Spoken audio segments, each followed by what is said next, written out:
Let me begin with some positive news. Today the EU is disbursing additional 4.1 billion euros in financial support to Ukraine under the G7-led Extraordinary Revenue Acceleration Loans Initiative. This marks the final installment of the EU's 18.1 billion euros contribution to this initiative. The success of ERA Loans Initiative shows that Europe can act swiftly, decisively and effectively when necessary.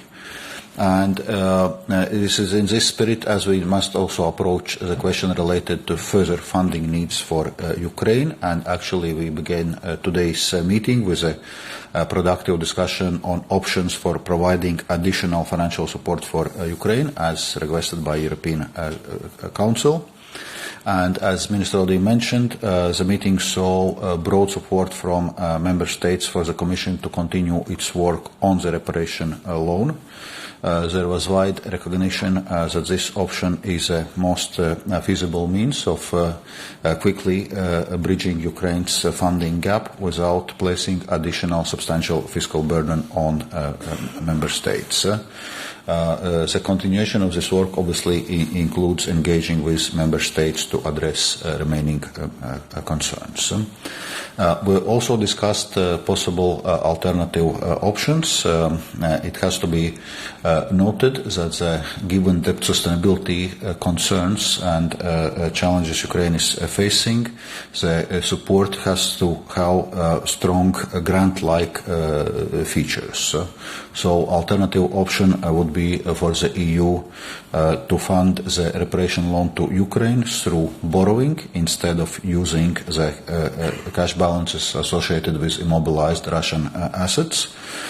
However, Member States would have to cover the interest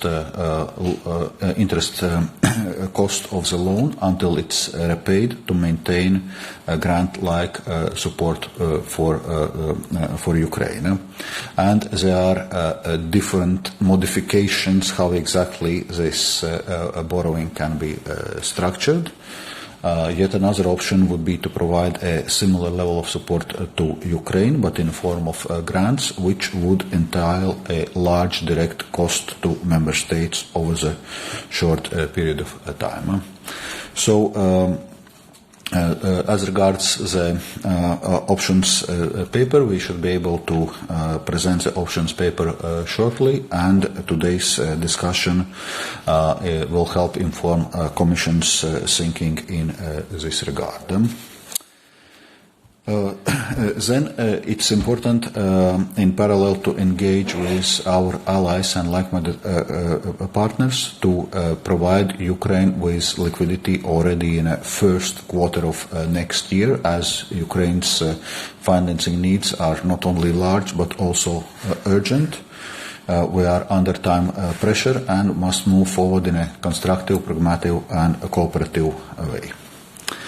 Then, as on other topics, as the Minister just mentioned, today we reached a significant political agreement to move forward with the elimination of customs duty relief threshold for goods up to the value of 150 euros entering the EU. And specifically, we agreed to find a workable solution to be implemented as soon as possible already next year. This responds to dramatically increasing volume of goods sold online and directly shipped to the customers in the EU from the third countries, notably China. In 2024 alone, 4.6 billion such items were imported, with 91% coming from China. Charging customs duties on such consignments is an important step towards ensuring a level playing field for European businesses and further strengthening our customs union. Moving to Recovery and Resilience Facility, the Commission provided its regular update. The clock is ticking. Member States should now act swiftly to simplify the plans, remove measures that cannot be fulfilled by the deadlines, and focus on implementation. I therefore welcome today's endorsement of targeted amendments to the recovery and resilience plans of Belgium, Estonia, Luxembourg, Croatia, Slovakia and Romania. Then European Fiscal Board presented today's meeting with its insightful annual report. The report analyzes our collective effort to ensure a smooth transition to the new economic governance framework.